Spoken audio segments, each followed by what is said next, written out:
Reka ntangire nihanganisha umuryango wa Ingabire Denise kubwo kubura uyu mwana w'umukobwa wari uri mu kigero cy'imyaka 23. Umuryango we mu by'ukuri nibagire gukomera kandi bihangane, ntabwo byoroshye kwakira urupfu rw'umwana w'umukobwa ukiri mutoya wari ugeze ahantu hashimishije, ndetse wari waragerageje gukora ibishoboka byose kugira ngo arebe ko yatera imbere cyangwa se yagira ubuzima bwiza, ariko ntabwo byamukundiye ko akomeza kuba kuri iyi si y'abazima. Igihe cyarageze Imana yisubiza umwuka wayo.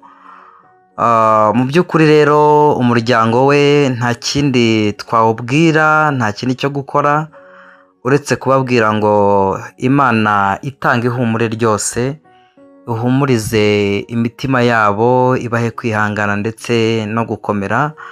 Mu isi niko bigenda, dufashe igihe mu ntambara ndetse duhura n'ibibazo bigiye bitandukanye, ariko kandi nanone Imana niyo murengezi wacu.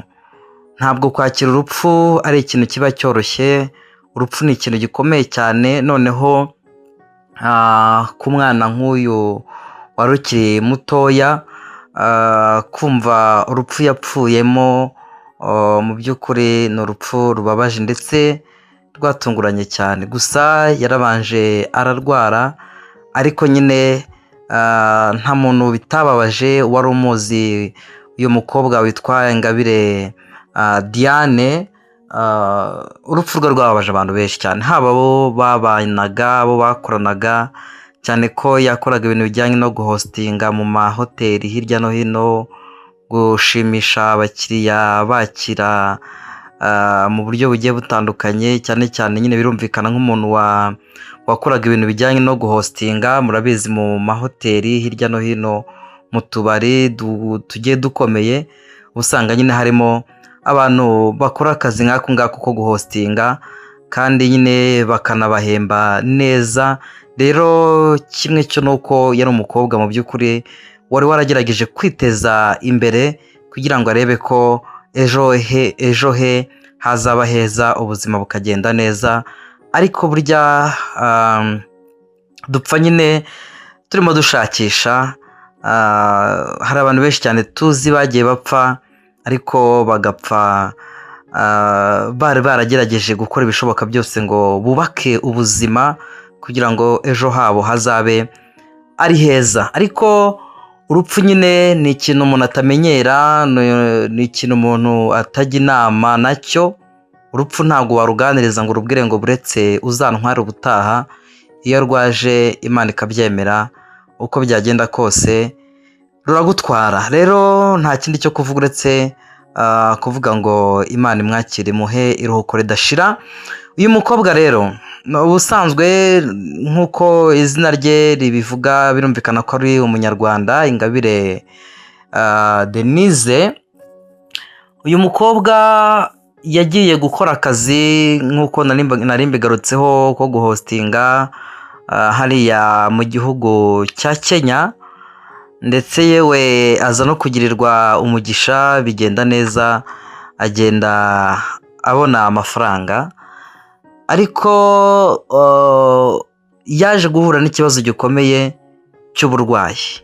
Uburwayi bwamufashe, atangira yumva ari amanjine asanzwe, nyine kuriya umuntu arwara anjine zikamufata mu muhogo, yaba ari kurya akumva ari kubabara mu gihe ari kumira ibyo kurya. Murabizi nyine abantu bagiye barwara amanjine uburyo ki ababaza umuntu mu muhogo, murabizi cyane. Rero yatangiye yumva ari amanjine arwaye, ariko uko iminsi yagiye igenda yicuma ni nako byarushijeho kugenda bikomera cyane, ndetse ku buryo ngo yumvaga mu muhogo harimo ikintu gisa nk'igitambitsemo. Birumvikana ko yari afite ububabare bukomeye. Yaje kujya kwa muganga, bagerageza gukora ibishoboka byose, bigeraho mu by'ukuri biranga. Bakoze buri kimwe cyose, uyu mukobwa ngira ngo ku itariki 10 z'ukwezi ngira ngo kwa mbere nibwo yanditse amagambo yapostinze amagambo avuga ati Imana niyo izi byose kandi niyo ifite byose mu biganza byayo, Imana niyo igena byose. Nyine wumva ko ubuzima yari arimo butari bumworoheye, ndetse hari n'ubutumwa yoherereje mama we amubwira ko mu by'ukuri ari mu buzima butoroshye cyangwa se umubiri umurembeje, aho yavugaga ko mu mbavu haba hamurya, akavuga ko yabyimbye mu gatuza, amabere akabyimba akaba murya. Birumvikana ko uyu mukobwa yari afite ububabare bukomeye cyane. Hanyuma bagerageje kumuvura nyine abaganga bakora buri kimwe cyose, ndetse uyu Denise aza no gusaba umudogiteri wamukurikiranaga ati niba bishoboka mwanyemerera nkajya kwivuriza mu gihugu cyacu cy'u Rwanda. Ariko muganga mu kwitegereza abona ko ari ibintu bitoroshye, aravuga ati ushobora no kuba wapfira mu ndege urimo kugenda, cyane ko uyu mukobwa yaje no kugera igihe nyine bamushyira ku mwuka. Ariko igihe cyarageze, ngira ngo nyuma y'iminsi 2 apostinze amagambo nari maze kugarukaho, nibwo yaje gushyiramo umwuka. Yari inkuru ikomeye cyane kuyakira ku bo mu muryango we, inshuti ze, abo bakoranaga mu kazi gatandukanye hariya muri Kenya. Urumva ko byari ibintu mu by'ukuri bigoranye cyane kubyakira. Hanyuma igihari ni uko mu by'ukuri uyu mukobwa yababaje abantu benshi cyane, bijyanye no kuba yari yaragize ayo mahirwe yo kujya gukorera hariya muri Kenya, ndetse bikamuhira. Burya kujya gukorera mu gihugu cy'amahanga, igihugu kitari ikiwanyu, ukagerayo bikagukundira, ukabona uwo mugisha uri kugenda uza, biba ari ibintu mu by'ukuri navuga ko ari byiza cyane. Ariko nyine iyi si dutuyeho turi abashyitsi, iyi si tuyiriho atari iwacu. Ni nayo mpamvu nta na rimwe isi izigera itworohera, nta na rimwe tuzigera tubaho mu byishimo bisendereye. Hari umuririmbyi ngira ngo wa 62 mu ndirimbo z'agakiza yaravuze ngo nta mahoro yuzuye twabona muri iyi si. Abaho kwa data niho gusa hasendereye amahoro. Muri iyi si sinzi uwaciye umugani, aravuga ngo agahinda gashira akandi gahinguka, kandi gahinguka. Burya muri iyi si nyine tubayeho mu buzima bwo guhura n'ibibazo bitandukanye. Gusa Bibiliya iravuga ngo ntabwo Imana igiye itugerageza ibigeragezo tutabasha kwihanganira, kandi ngo hamwe n'ibitugerageza Imana iducira akanzu. Hanyuma rero reka nsoreze hano mvuga ngo bari bazi Ingabire Denise bose bakomere kandi bihangane. Hanyuma abazi umuryango we aho warutuye bafate mu mugongo, cyane ko murabizi yuko no kuvana umubiri mu gihugu cy'amahanga bari ibintu bitoroshye, bari bisaba amafaranga menshi.